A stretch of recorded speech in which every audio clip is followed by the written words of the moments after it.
किसी को हंसाना, किसी को रुलाना या किसी की दुनिया में झांक के देखना। तब उन्होंने कहा था कि ये जो सुरती होने के नाते तू बीच में जो गालियां बोलता है वो निकाल दे। वो टाइम पे तो जोखों वाली ही फील्ड थी। मैंने कन्विंस नहीं किया और मैं कन्विंस हुआ नहीं, तो वो मुझे टोक के जाते हैं कि ये बंदा आगे कुछ नहीं करेगा। ऐसी कोई मूवमेंट, ऐसी कोई घटना। और मैं 40 मिनट लगातार बोलता रहा हूँ, इंटरेक्ट करता रहा हूँ और शो के 250 रुपये दिए थे। मैंने कहा यार 250 रुपये। और बचपन में बहुत शरारतें भी आपने की है। बहुत सी ऐसी चीज़ कर ली है जो नहीं करनी चाहिए थी। करके जाना चाहोगे कि नहीं, ये चीज़ तो मुझे हासिल करनी ही है। एक अवार्ड और लेना है और बहुत सारे लोगों के सामने लेना है कि ये मेरे हाथ से गया तो, निकल गया तो, खो जाने का डर। मेरी बेटी छोटी मुझे पूछती है कि पिताजी अब आपकी आवाज़ क्यों नहीं आ रही है। कोई एक डायलॉग अगर सुनने को मिले आपकी तरफ से। मेरा तो सूत्र था ना कि टेंशन नहीं लेवानू, हंसता રહેવાનું ને ગમને ગજવામાં ઘાલીને ફરવાનું। પૂછો કેમ ટકે કેમ અલા ડેવલો કે એટલે फाइनल। Great great. हमने आपको काफी बार गाते हुए भी सुना है। जी। देव दिवाળી ના દિવસે મારો જન્મ થયો, મારા મમ્મીના ખોળામાં હું રમતો હતો, ફોઈ મારું નામ વિચારતા હતા, ગાલ ખેંચીને મને એ રમાડતા હતા। દીપેશ પાડું, દર્શન પાડું, દીપક પાડું, દેવાંગ પાડું, પછી ફોઈએ નામ વિચારી લીધું, બહુ પ્રેમથી દેવાંગ પાડી દીધું। બસ કહેવા લાગ્યા પછી મને બધા ત્યારથી, हाय देवला केम छे तू। हेलो फ्रेंड्स, किसी को हंसाना, किसी को रुलाना या किसी की दुनिया में झांक के देखना उसकी नज़र से, वैसा एक आर्टिस्ट हमारे साथ में है। सूरत की शान, सूरत की पहचान, और जिसको लोग देवलो के नाम से पहचानते हैं, वैसा आज देवला, मेरे बचपन का फ्रेंड, आज मेरे साथ में है पॉडकास्ट में। सो वेलकम देवला भाई। Thank you. आप मतलब सही मायनों में एक ऐसे इंसान हो कि जिसको जब भी मैं मिलता हूं मैं बहुत हंसता हूं। सो लोगों को हंसाने का जो आपने ये जिम्मा लिया हुआ है, तो वो आइडिया कहाँ से आया, कैसे आपने ये शुरुआत की? मुझे तो पता ही नहीं था कि मैं ये काम कर सकता हूँ, लेकिन हुआ यूँ कि जब छोटे थे तो हम लोग एक दूसरे को जोक्स वगैरह करते थे, तो पता चला कि मेरे जोक पे लोग ज़्यादा हंसते हैं। और अब तो ये मामला है कि वही पुराने जोक्स मेरे दोस्त जो अगर बार बार मिलते हैं, अगर कॉलेज के दोस्त भी अगर मुझे मिलते हैं तो वही कहते हैं कि वो वाला जोक सुना, और वो मुझी से सुनना चाहते हैं। तब उन्होंने कहा था कि ये जो सुरती होने के नाते तू बीच में जो गालियाँ बोलता है वो निकाल दे। अगर वो निकल जाएगी तो तू पैसे भी कमा सकता है बोल के। राइट। सो बहुत ही खूबसूरत जर्नी रही है आपकी अभी तक की, जो मैंने देखा कि जो मतलब पिछले करीबन 30-40 साल से हम एक दूसरे को जानते हैं, और आपकी जो दुनिया है या आपकी जो फन लविंग जो काम है, लोगों को ये हिसाब से कन्विंस करना, खास करके अपने फैमिली मेंबर को, कि मुझे ये फील्ड सिलेक्ट करनी है। तो अपने व्यूअर्स भी ये वो सुनना चाहेंगे कि कैसे आप कन्विंस कर लेते हो। ऐसी वो टाइम पे तो जोखों वाली ही फील्ड थी, क्योंकि वहाँ पे तो डॉक्टर, इंजीनियर या सिलेक्टेड प्रोफेशन में ही जाना रहता था। तो आपने कैसे कन्विंस किया? मैंने कन्विंस नहीं किया और मैं कन्विंस हुआ नहीं उनके लिए। ये बात है कि भैया मुझे पता ही नहीं था कि मुझे क्या करना है या मुझ में टैलेंट है, क्योंकि मैं ऑर्थोडॉक्स फैमिली से हूँ। अगर मैं सीरियस कहना चाहूँ और सच कहना चाहूँ तो मैं ऑर्थोडॉक्स फैमिली से हूँ। मेरा फैमिली मतलब कि यहाँ अगर 4 लाइन आपने लिख ली है तो छुपानी है। अगर किसी को पता चल गया है कि इसने लिखा है, लिखता है, कुछ नहीं करेगा ज़िंदगी में। मैं पंकज उदास जी की, मनोहर उदास जी की गज़लें सुनता हूँ या कव्वालियाँ सुनता हूँ, तो वो मुझे टोक के जाते हैं कि ये बंदा आगे कुछ नहीं करेगा, ये ऐसे ही कुछ लिखेगा या गज़ल गाए या दाढ़ी बना के ऐसे ही मतलब घूमेगा फिरेगा थैला लेकर, ऐसी कुछ बातें करते थे। तो बहुत ऑर्थोडॉक्स फैमिली है। देन वहाँ पे टैलेंट को समझना मुश्किल था। मुझे पता भी नहीं था कि मुझ में टैलेंट है। मुझे तो दोस्तों ने, जैसे जैसे बड़े होते गए, दोस्तों ने बताया कि यार तू जो ये करता है उसमें तू पैसे भी कमा सकता है और लोग तुझे पसंद भी कर रहे हैं। तो वो समझते तो इतनी देर लग गई भैया। और दूसरी बात यह कि उन्होंने पहले तो आर्ट्स, कॉमर्स और साइंस 3 लाइन थी, तो मुझे जाना था आर्ट्स में। तो घर वालों ने कहा कि तू आर्ट्स में जाएगा तेरी शादी नहीं होगी, क्योंकि आर्ट्स तो एकदम बोले जो कुछ नहीं करते वो आर्ट्स में जाते हैं, तुझे कॉमर्स तो करना ही पड़ेगा। और मुझे कॉमर्स करना पड़ा, हालांकि वो भी हो गया। उसके बाद मुझे उन्होंने भेज दिया, मेरा फैक्ट्री था तो फैक्ट्री में 3-3.5 साल भेज दिया।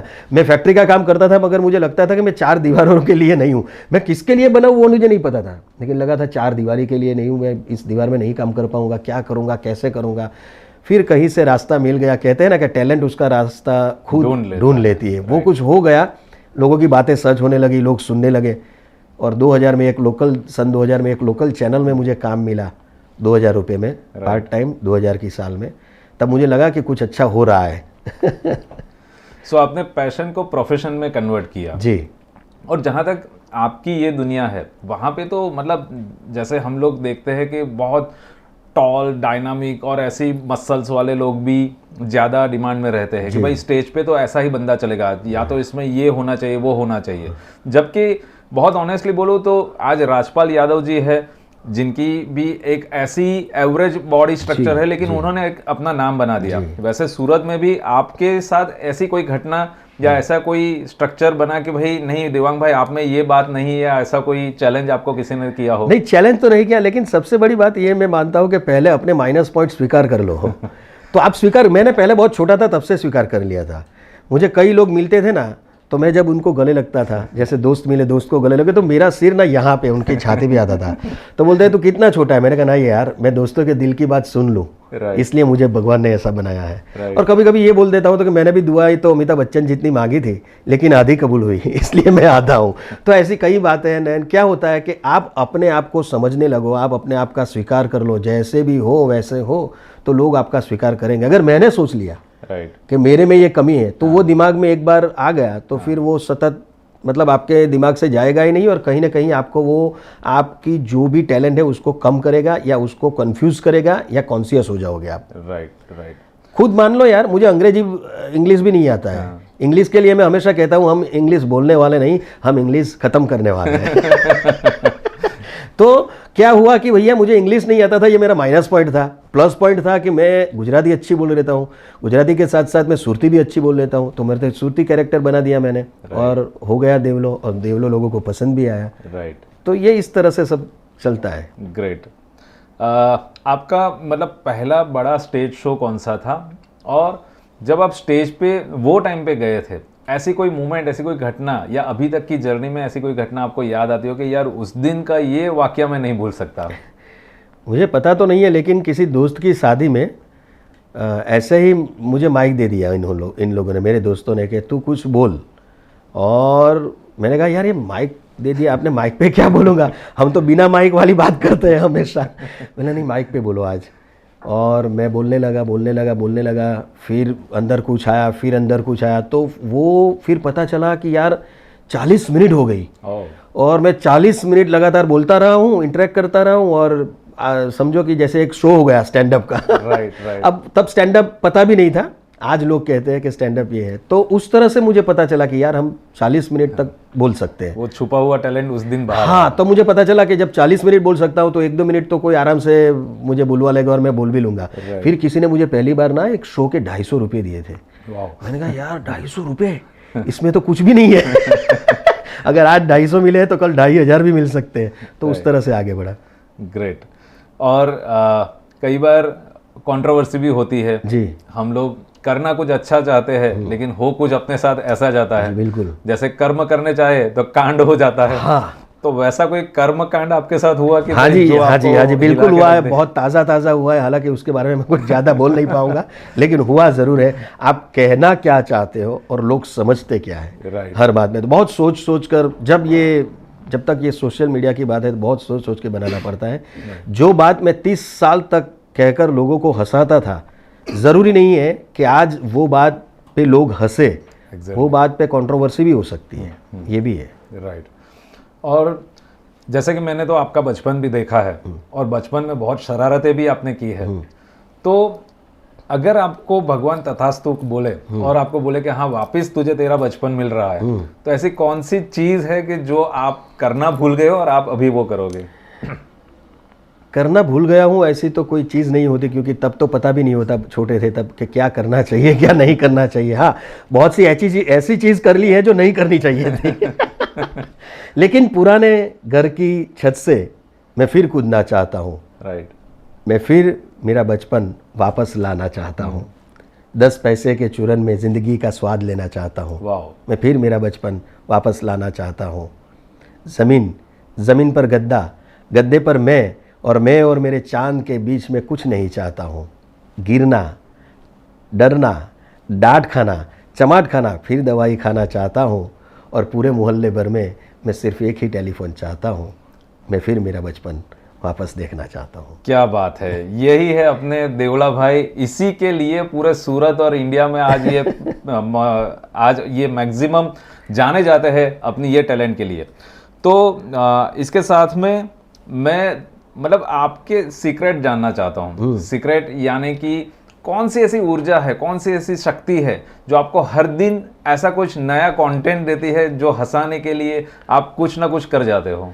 मुझे नैन सच बोलूँ तो मुझे जब भी किसी से मिलता हूँ तो मुझे यही लगता है कि यार बंदा खुश होना चाहिए, मेरे साथ हो ना वो बंदा खुश होना चाहिए। मतलब वो चाहे मेरा छोटा भाई हो जो समझे ना समझे तो मैं उसके साथ खेल लेता हूँ, अगर छोटे भाई का बच्चा है तो मैं उसके साथ उसके जैसा व्यवहार कर लेता हूँ। तो मैं ये चाहता हूँ कि मेरे साथ जो भी रहे वो आम तौर पर जो है उससे कहीं ज़्यादा अच्छी तरीके से रहना चाहिए, उसको मेरी कंपनी अच्छी लगनी चाहिए। वो मतलब मैं बहुत छोटा था ना तब से ये है मेरे दिमाग में।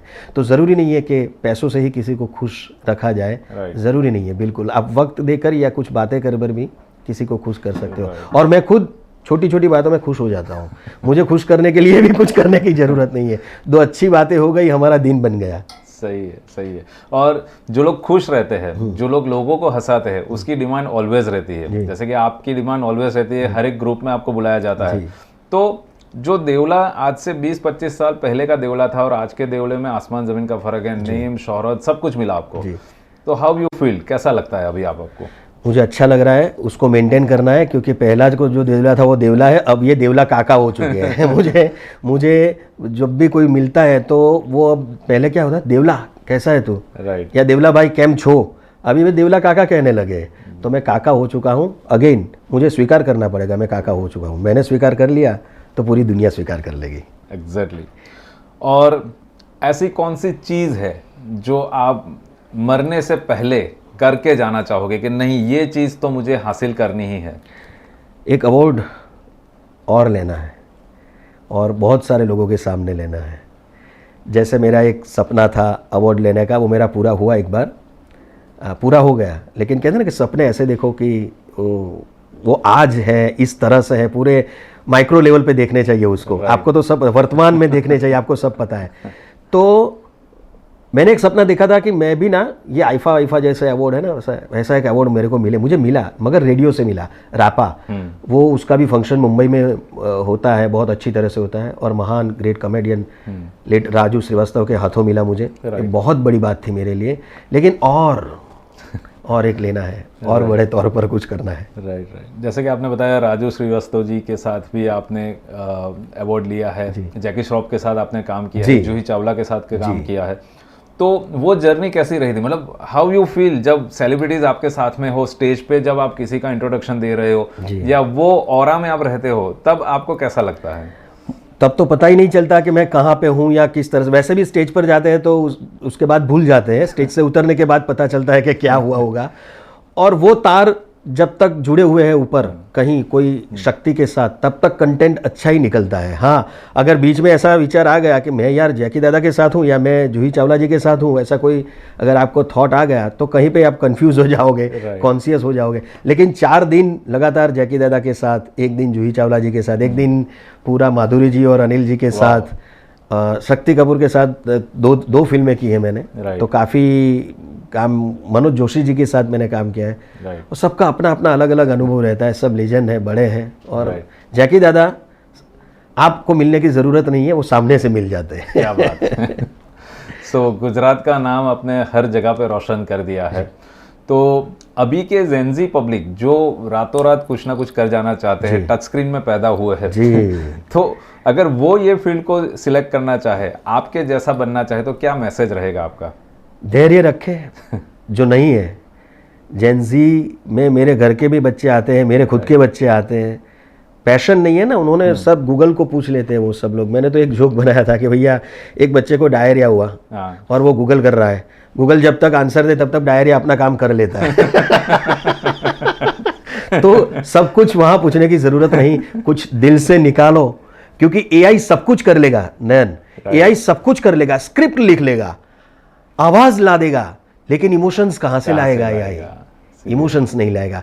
तो हमारे पास एक चीज़ अब भी है, इमोशंस। वो कहीं ना कहीं हम उसको, content is a king, Right. अगर कंटेंट नहीं है तो मत बोलिए, कंटेंट नहीं है तो मत जाइए ऑन एयर, चाहे आप रेडियो में हो, चाहे आप टीवी में हो, चाहे कौन से भी क्षेत्र में हो। कंटेंट नहीं है तो शो मत कीजिए, राइट। कुछ मत कीजिए। कंटेंट इज, लेकिन थोड़ा बहुत भी कंटेंट है, बहुत सारा लाने की जरूरत नहीं, थोड़ी बहुत ऐसी बात है नयन भाई, अगर आपने कर दी लोगों के सामने, लोगों को अच्छा लगेगा। Great great. क्या आप अपनी यादों को जिंदगी भर ताजा रखना चाहते हैं, या आपके बीते हुए हर पल को संजोए रखना चाहते हैं? चाहे आपकी खूबसूरत यादें संजोए या आपकी बिजनेस प्रोफाइल बनाएं, कुछ नया मिलेगा हर बार। मैक्स मीडिया स्टूडियो में जरूर से आएं। वन स्टॉप सॉल्यूशन यानी Max media studio. Pre wedding photoshoot, wedding photography और video shooting, maternity shoot, newborn baby 1 year photography package, kids photography, modelling photography, corporate movies, TV adverts, variety of framing और customised gift items. 6000 से भी ज्यादा square feet में फैला हुआ सूरत का सबसे बड़ा फोटो हब है मैक्स मीडिया, जहां हमारी यूएसपीज हैं customised setup for kids photography, 1000 से भी ज्यादा imported kids props, pre wedding के लिए स्टोरी राइटर से डायरेक्टर तक की team, in house post production infrastructure, year 2000 से इस फील्ड का experience, drone, giant LED screen, mixer, wifi, live screening और बहुत कुछ। हमारी कई सेलिब्रिटी इवेंट्स कवरेज में बॉलीवुड स्टार अक्षय कुमार का कवरेज भी शामिल है। आपके मंगल अवसर के लिए सिर्फ एक बार हमारी मुलाकात लीजिए। हम वादा करते हैं कि हमारी हाईली स्किल्ड प्रोफेशनल टीम आपकी मुलाकात को यादगार बना देगी। मैक्स मीडिया को ऑनलाइन देखने के लिए दी गई लिंक को विजिट करें www.maxmediawedding.com। Max media. जैसे कि मैं जानता हूं कि ये दुनिया एक ऐसी है कि जहाँ पे मेहनत के बाद शोहरत मिलती है, पैसा मिलता है, बहुत कुछ होता है, और बार बार दिमाग में एक ख्याल आता है कि ये मेरे हाथ से गया तो, निकल गया तो, खो जाने का डर। तो ऐसा कुछ आपके साथ होता है? बिल्कुल बिल्कुल, मेरे साथ हुआ है। मैं शेयर करना चाहूँगा। 2200 गैग्स मैंने खुद लिखे हैं रेडियो के लिए, जो मेरा कैरेक्टर है देवला उसके लिए। और देवला के बाद वो बना सिटी का लाड़का, मैंने मेरा रेडियो में चैनल चेंज कर दिया। तो लगातार 12 साल मैंने रेडियो किया, और मेरी जॉब जाने के बाद दूसरे दिन से मैं सुना ही नहीं दे रहा हूँ रेडियो पे। और मेरी बेटी छोटी मुझे पूछती है कि पिताजी अब आपकी आवाज़ क्यों नहीं आ रही है? और ज़ीरो पे, सीधा आप ज़ीरो पे हो ना, क्योंकि कल तक सब कुछ था। आप कुछ तो हेड कर रहे थे, कहीं पे यूनिट हेड बन के बैठे थे, आपकी आवाज़ आ रही थी, दिन में 10 बार सुनाई दे रही थी, आपके नाम पे पैसे मिल रहे थे, आपकी कंपनी भी खुश थी, और आपके पास दूसरे दिन कुछ नहीं है। तो वो जो एक किसी भी छोटे बड़े आर्टिस्ट होता है, छोटा बड़ा तो फिर बाद में पता चलता है, लेकिन किसी भी बंदे के लिए जो आर्ट से जुड़ा हुआ है, उसके लिए ये फेज़ बहुत ख़राब होता है। वो डिप्रेशन वाला फेज़ बहुत ख़राब होता है, हर किसी के ज़िंदगी में आता ही है, उससे गुजरना ही पड़ता है, क्योंकि लगातार सब कुछ चलता रहे ये मुमकिन ही नहीं है। राइट। तो ऐसा हुआ है, कई बार हुआ है। राइट। और जैसे कि आप जाने जाते हो सूरती, मतलब सूरत के टिपिकल देवला, जो वो सूरती जो बोलते हैं, तो ये मतलब इसको आपने इतना इन्हांस किया है, या ये चीज़ को आपने एक अपना जज्बा बना लिया है? तो उसमें कोई एक डायलॉग अगर सुनने को मिले आपकी तरफ से। मेरा तो सूत्र था ना कि टेंशन नहीं लेवानू, हंसता રહેવાનું ને ગમને ગજવામાં ગાલીને ફરવાનું। પૂછો કેમ ટકે કેમ, અલા ડેવલો કે એટલે फाइनल। ग्रेट।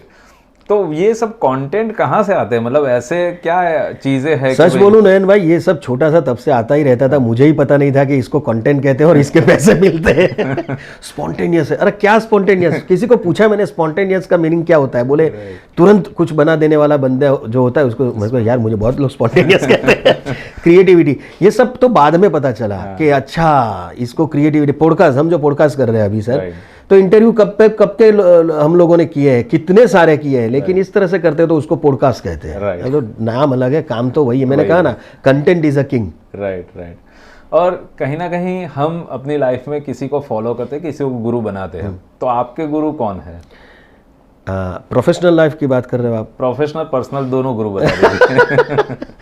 गुरु तो नहीं है, लेकिन अमित जी को सोचकर देखकर मुझे लगता है कि यार 83 83 ईयर ओल्ड बंदा अगर वापस आ रहा है केबीसी में इस साल, तो हम तो अभी उससे आधे हैं। और दूसरा है, इतनी सारी तालियां हमारे कपिल शर्मा जी बटोर रहे हैं, हमारे लिए कुछ छोड़ेंगे कि भी नहीं छोड़ेंगे। कॉमेडी को जिस स्तर पे उन्होंने लाया है, तो कई बार क्या होता है कि वो जेलसी भी मुझे वहीं से होती है, तालियों से होती है कि ये बहुत ज़्यादा ताली ले गया साला। ये सही है।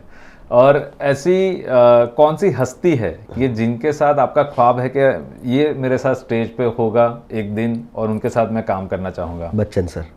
Great. Bachchan sir. So law of attraction में आप बिलीव करते होंगे तो? बिल्कुल बिल्कुल। सो डेफिनेटली हमारे व्यूअर्स भी ये देखेंगे और आपके लिए प्रार्थना करेंगे कि आज नहीं तो कल बच्चन सर आपके साथ हो जाए। राइट। और अगर आपको कोई सुपर पावर मिल जाए कि जो आप चाहो वैसा दुनिया कर सके, तो वैसा पावर का आप क्या इस्तेमाल करोगे? अब ये मेरे लिए बाकी रहा था क्या सवाल, ये पूछना जरूरी है? क्योंकि मैं करना चाहूंगा वो मैं बोलूंगा नहीं। जो माइक पे बोल सके, व्यूअर्स को बोल सके, वो आप बता सकते हो। नहीं यार, कभी कभी ये लगता है कि सुपर पावर मिल जाए तो एक बार सारे गिले शिकवे सबके दूर हो जाए, सब एक दूसरे को गले मिलने, बस यही बहुत है। वो पूरी बदल जाएगी दुनिया, ये फूल और खिल जाएंगे, ये बारिश अपने आप जहाँ ज़रूरत है वहाँ गिरेगी, जहाँ नहीं ज़रूरत है वहाँ रुक जाएगी, ये बादल अपने आप काम करेंगे। तकलीफ़ हमने जो पैदा की है वो हम ही अगर उसको ख़त्म कर दे तो बहुत अच्छा है। राइट।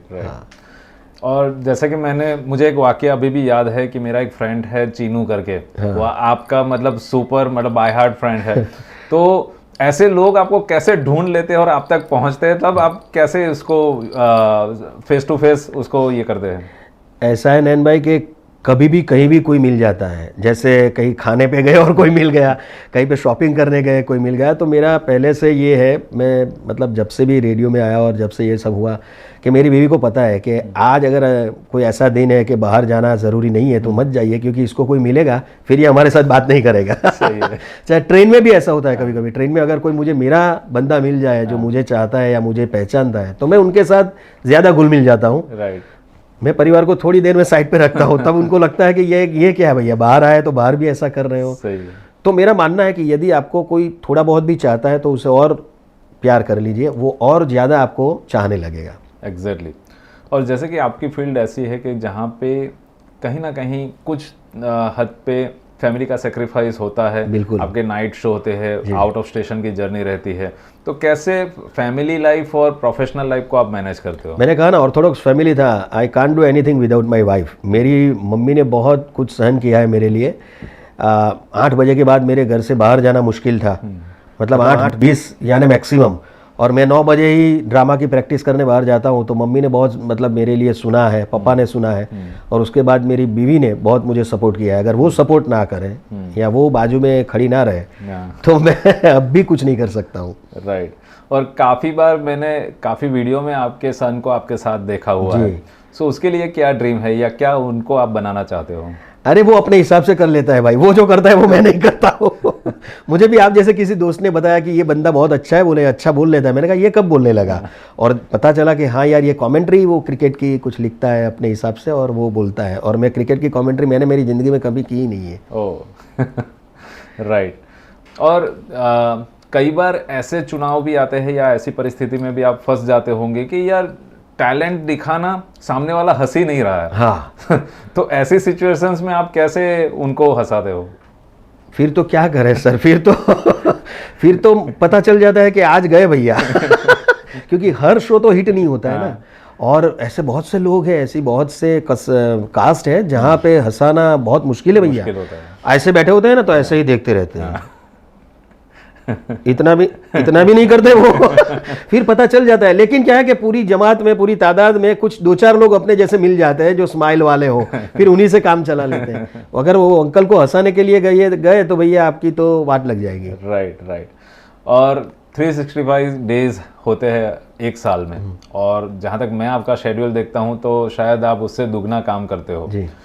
तो आपका दिनचर्या क्या है या कैसे आप वो पूरे सब काम को मैनेज करते हो?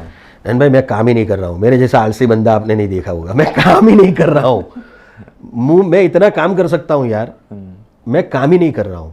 राइट। पता है मेरे इंस्टा पे 10,300 फॉलोअर्स थे पिछली नवरात्रि में, ओके। आज भी 10,300 है। और मैंने मिला के कुछ कितनी रीलें डाली होगी, 10-12 रीलें, वो भी इन लोगों ने बना के दी तब। मैं तो बहुत आलसी इंसान हूँ और इतना आलसी हूँ कि मेरा पेमेंट भी अगर कोई मुझे घर पे दे जाए तो ठीक है, लेने जाने का हो तो मैं मना कर देता हूँ और मैं उसको कहता हूँ कि मैं बिजी हूँ यार, आज नहीं लेने आ रहा हूँ। तो उसको ऐसा लगता है कि मैं बिजी हूँ, वाकई हूँ नहीं। Right right right. सो ये जो जर्नी है, मतलब जो आपका प्रोफेशन है, अभी 2025 चल रहा है, आपको क्या लगता है कि 2030 या 35 में इसमें क्या बदलाव आने वाले हैं? जिस तरह से दुनिया बदल रही है, माय गॉड, सोच नहीं सकते कि आने वाला मतलब वक्त कैसा होगा या एआई कहाँ पहुँच जाएगा। क्योंकि अब तो किसी देवला की या किसी सिंगर की या किसी लिखने वाले राइटर की ज़रूरत ही नहीं है सर। अब तो सारी चीज़ें हमें ऑनलाइन मिल सकती है, तो पता ही नहीं है कि ये किस तरह से कहाँ जाएगा। लेकिन इतना एक छोटा सा एक है जहन में कि भाई हम जो लिखेंगे या हम जो करेंगे वो एआई तो नहीं कर सकता है। सही है, सही है। हमने आपको काफ़ी बार गाते हुए भी सुना है जी। तो जब स्पॉन्टेनियस आपको कोई पूछे या गाने के लिए ऑफर करे तो सबसे पहला कौन सा आपके दिमाग में आएगा? 2-4 हिंदी गाने हैं रटे हुए सालों से वो गा लेता हूँ। हालांकि कोई पुराना वाला यार मिले, जैसे आप मिल गए नयन, तो मैं मेरा लिखा हुआ गाना गाता हूँ। मुझे लिखना भी पसंद है, गाने लिखना पसंद है, गज़लें लिखना पसंद है। अछंदाज में लिखता हूँ मैं, वो मीटर में नहीं होता है बेसिकली, लेकिन वो आप गा भी सकते हो। जैसे कि मेरा एक पहला गुजराती सॉन्ग मैंने लिखा था, वो गुजराती में है, तो मैं आपको गा के सुनाऊंगा थोड़ा। उसका टाइटल है हाय देवला केम छे तू। ओके। हाय देवला हाउ आर यू। ठीक है। देव દિવાળીના દિવસે મારો જન્મ થયો, મારા મમ્મીના ખોળામાં હું રમતો હતો, ફોઈ મારું નામ વિચારતા હતા, ગાલ ખેંચીને મને એ રમાડતા હતા। દીપેશ પાડું, દર્શન પાડું, દીપક પાડું, દેવાંગ પાડું, પછી ફોઈએ નામ વિચારી લીધું, બહુ પ્રેમથી દેવાંગ પાડી દીધું। બસ કહેવા लाग्या પછી મને બધા ત્યારથી હાય देवला केम छे तू। आવું છે। वाह वाह, क्या बात है, क्या बात है। बहुत ही बढ़िया। मतलब ये जो एक स्पॉन्टेनियस आप जो बना लेते हो रिमिक्स, और मैंने तो बहुत सारे ऐसे आपके गाने सुने, सूरत पे भी आपने बनाया था और आई थिंक दमन में भी कुछ बनाया था आपने। जी जी जी। तो कई बार हम एज अ आर्टिस्ट, आप स्टेज पे, आपके पास माइक होता है, ऑडियंस होती है और आप मतलब अपने फ्लो में चले जाते हो। कभी ऐसा हुआ है कि मुंह से ऐसा कुछ निकल गया और उसको कवर अप करना भी मुश्किल हो गया हो? नहीं, आज तक भगवान की दया से स्टेज पे ऐसा नहीं हुआ है। स्टेज पे ऐसा नहीं हुआ है। राइट। एक बार तो हुआ है, एक बार हुआ है, शायद एक बार हुआ है, एक बार हुआ है और कवर अप नहीं कर पाया था मैं। अच्छा। मुझे होने के बाद पता चला कि आपने ये गलती कर दी। राइट। कई बार ऐसा होता है कि आप नेता अभिनेता के शो भी करते हो, वहाँ पे मंच पे आपको हर प्रोटोकॉल वहाँ पे अलाइनमेंट में लाना पड़ता है, और आप रहे आर्टिस्ट, मतलब जैसे मैं आपको जानता हूँ, आप पढ़ के करने से अच्छा डायरेक्ट फ्लो में आने में ज़्यादा बिलीव करते हैं, तो वो चीज़ों को कैसे बैलेंस करते हैं? बहुत बहुत बैलेंस करना पड़ता है। देखिए अभी अभी मैंने एक शो किया था, वहाँ पर मुझे बुलाया गया, डीजीपी साहब खड़े हैं, मुझे पेपर दिया गया, एक सर ने मुझे कहा चलो ये बोलो, और मैं बोल रहा हूँ क्योंकि अफसर है, पुलिस वाले हैं, और बहुत मतलब प्रोटोकॉल के हिसाब से आप यही बोलोगे, आप यही बोलोगे, ठीक है सर। तो पूरा मुझे प्रैक्टिस करवाया उन लोगों ने, मैंने रिहर्सल किया वहाँ पे। सिर्फ आधे घंटे का प्रोग्राम था, सिर्फ आधे घंटे का प्रोग्राम था। मैं 2 घंटे पहले चला गया और मैंने वहाँ पर आधा घंटा पूरा रिहर्सल किया, और मैं अकेला नहीं, वहाँ पे जितने लोग थे जो उस प्रोग्राम में थे, वो सारे लोग प्रैक्टिस कर रहे थे, और फिर वो प्रोग्राम हुआ। तो ऐसा भी कई बार करना पड़ता है, और कई बार तो ऐसा है कि भैया अगर लिखा हुआ नहीं है ठीक से तो आपको 10 बार पूछना पड़ेगा, 10 बार लिखना पड़ेगा, और 10 बार उसको पढ़ना भी पड़ेगा। राइट। सो बहुत सारे ये फेस हर एक एंकर को रहते हैं जी। तो मतलब जो स्पेशली एंकर बनना चाहता है या जो स्टेज को मतलब अभी बिगनर है, तो उनके लिए कोई मैसेज कि आपको ये कैरियर बनाने के लिए क्या क्या आपको प्रिकॉशंस रखने हैं? मैं कई बार नयन भाई पूछता हूँ, मैं मास कॉम डिपार्टमेंट में भी कई सालों तक मैंने पढ़ाया है, सेलिब्रिटी लेक्चर लिए है, तो मैं उनको आरजे बनना है, रेडियो जॉकी, किसी को वीजे बनना है, वीडियो जॉकी, किसी को ये करना है, किसी को मिमिक्री आर्टिस्ट बनना है। मैं कहता हूँ भैया अगर आप घर में नहीं हो और आपके आने के बाद आपके मम्मी पापा भाई या बहन ने ऐसा कहा कि तू होता तो मज़ा आता, अगर तुम अपने घर वाले को मज़ा नहीं दे सकते, घर वाले के साथ अच्छे से बात नहीं कर सकते, होता क्या है पता है, मुझे ये बनना है, घर वाले साइड पे मुझे ये बनना है, घर वाले को पता ही नहीं है। मैं ये कहना चाहता हूँ कि आप जो बनना चाहते हो वो हो जाओ। अगर मैं बात कर रहा हूँ आपसे, आपको मेरी बात ही नहीं पसंद है, मैं कहाँ का एंकर यार, मैं कहाँ का रेडियो जॉकी और कहाँ का ये वीडियो जॉकी, कुछ भी। मैं अगर आपसे बात करूँ और आपको मेरी बात पसंद आए तो मैं अभी भी रेडियो जॉकी हूँ, मैं अभी भी वीडियो जॉकी हूँ। तो यहाँ लफड़ा ये है, वो सिंगर है, सिंगर बनना है उसको, लेकिन प्रैक्टिस नहीं करनी है, ठीक है। और सिंगिंग में देखिए कहाँ से कहाँ लोग चले गए। एंकर के लिए तो मैं ये कहता हूँ कि आप 24/7 स्टेज पे ही हो, आपको यही समझना है। क्योंकि अगर आपकी हर बात डायलॉग होनी चाहिए, आपकी हर बात जो बात निकले उस पर तालियां होनी चाहिए, वो चाहे आपके माँ बाप के लिए हो, चाहे भाई बहन के लिए हो, चाहे किसी के भी लिए, तब आप एंकर हो यार, आप स्टेज पे हो। फिर स्टेज पे ना क्या बनेगा बड़ा होकर, कैसे बराबरी कर पाएगा इस दुनिया के साथ, क्या सारी उम्र में उसे घर पे बैठ के खिलाता रहूंगा। 5 साल बाद जब अपने दोस्तों को गाड़ी खरीदते अपना घर बनाते देखोगे तो आप कोसोगे।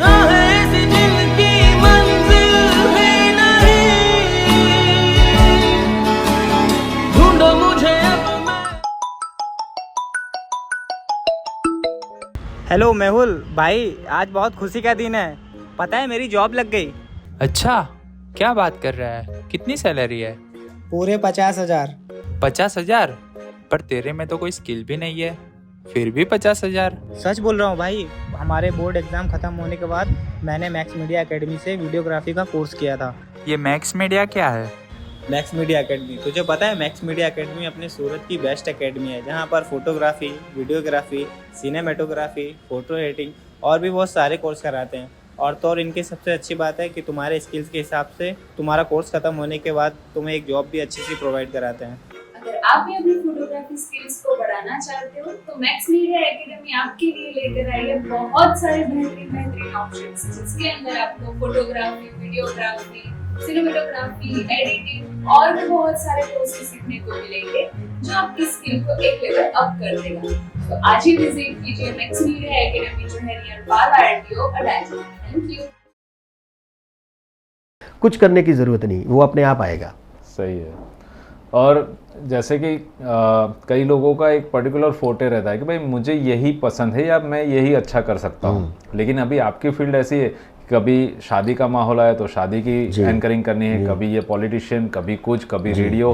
तो ये सभी चीज़ों में आप अपने आप को कैसे ढालते हो, कैसे माहिर बनाते हो? मैं कहता हूँ हर बार के नया शो नई एग्ज़ाम है, वो एग्ज़ाम ही देते हैं तो कॉन्शियस तो रहना ही पड़ता है। एक कहते हैं ना कि एक देखना पड़ता है कि मैं कहाँ हूँ, आज शो है वो कहाँ पे है, मैं कौन से कपड़े पहन के जाता हूँ। शादी में चलो ठीक है ट्रेडिशनल या कुछ हो गए, अब तो सब लोग ये भी देखते हैं कि आपने जूते को पॉलिश किया है कि नहीं किया है, आपने बाल अच्छे से बनाया है कि नहीं बनाया है, आप दाढ़ी बना के आए हो या बिना दाढ़ी के आए हो, सब कुछ देखा जाता है भैया। तो आपको सारे ये सब निश्चित करके ही जाना पड़ता है। और हाँ, अगर नेता यानी राजकीय कोई शो है तो बहुत सारा उसमें प्रोटोकॉल है, उसको लेकर ही आपको चलना पड़ेगा।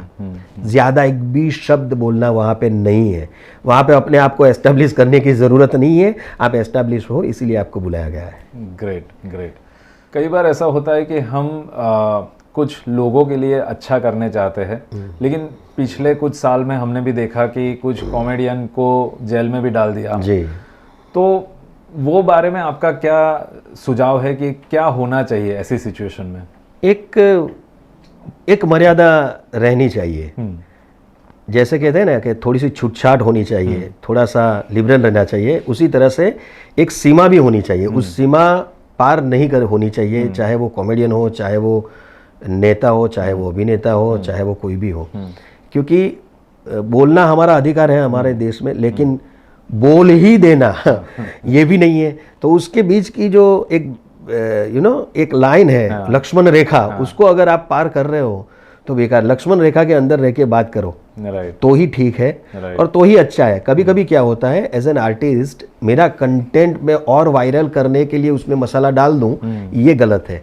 सहजता से हो रहा है तब तक ठीक है भैया, लेकिन कंटेंट वायरल करने के लिए मैं उसमें कुछ डालूं, वो गलत है। राइट। और कभी कभी सहजता से किया हुआ काम भी चला जाता है आउट ऑफ कंट्रोल, फिर आप उसको कंट्रोल नहीं कर पाते। सही है। और जब आप मार्केट में होते हो, जब आप स्टेज पे होते हो या अपने प्रोफेशन में होते हो, लोग आपको सुनने के लिए तरस रहे हैं जी। घर में क्या सिचुएशन है? घर में पूरा उल्टा है, आप देखो। लेकिन हाँ, मैं ज़्यादा दिन बोलता नहीं हूँ, ज़्यादा दिन बात नहीं करता हूँ, तो मम्मी और डैडी कहते हैं कि बहुत दिनों से कुछ बोला नहीं है, कुछ करो आज। तो मैं उन्हीं की एक्टिंग, हमारे 2-3 भाई हैं, बहन है, तो मैं हमारी सबकी एक्टिंग करके फिर उनको दिखाता हूँ और वो हो जाता है फिर एक स्टैंड अप जैसा। राइट। और आपका नेचर है हंसना हंसाना, लेकिन कुछ सिचुएशन में ऐसा भी हुआ होगा कि जहाँ पे हंसी रुक नहीं रही है और हंसना नहीं है वहाँ पे, तो ऐसा कोई केस या ऐसा कोई आपको वाकया याद है? हाँ, हम लोग वाकई एक जगह पे, मैं अगर पूरा नहीं बोलूँगा, प्रार्थना सभा में गए थे और वहाँ पे बहुत शांत मतलब एटमॉस्फेयर था और चल रहा था भजन वगैरह, और हम लोग भी शांत बैठे थे। कुछ तो हुआ उधर और मैं और मेरा दोस्त बाजू में था, हम लोगों ने हंसना शुरू किया और मुझे लगा कि ये जो मैं हंस रहा हूँ ना, ये अगर मैं चुप हो जाऊँ तो वो भी चुप हो जाएगा। लेकिन कहीं ना, मैंने इधर मुंह किया, मैंने उधर मुंह किया, मैंने उधर देखा, तो मैं जैसे छुपाने की कोशिश कर रहा हूँ तो वो मेरे को देख रहा है और वो ज़्यादा हंस रहा है। और मैं तुरंत फिर बाहर निकल गया और फिर हम एक दूसरे को प्यार मोहब्बत से बोल रहे हैं कि भाई तू तो समझ सुरती वाली प्यार मोहब्बत। लेकिन ना वो समझा ना, और हम जो बाहर निकल के हंसे, हमने कुछ देख लिया था वहाँ पे, हम दोनों ने एक साथ में देखा, दोनों ने एक दूसरे को देखा और फिर वो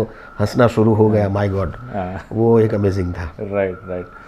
और आपने सूरत को वैसे अगर देखने जाए तो 90-80 से लेके जी 25 तक का देखा, तो वहाँ से लेके अभी तक की जर्नी सूरत की आपकी कैसी रही? मतलब क्या बदलाव आपने देखे? सूरत तो बहुत बदल गया ना यार।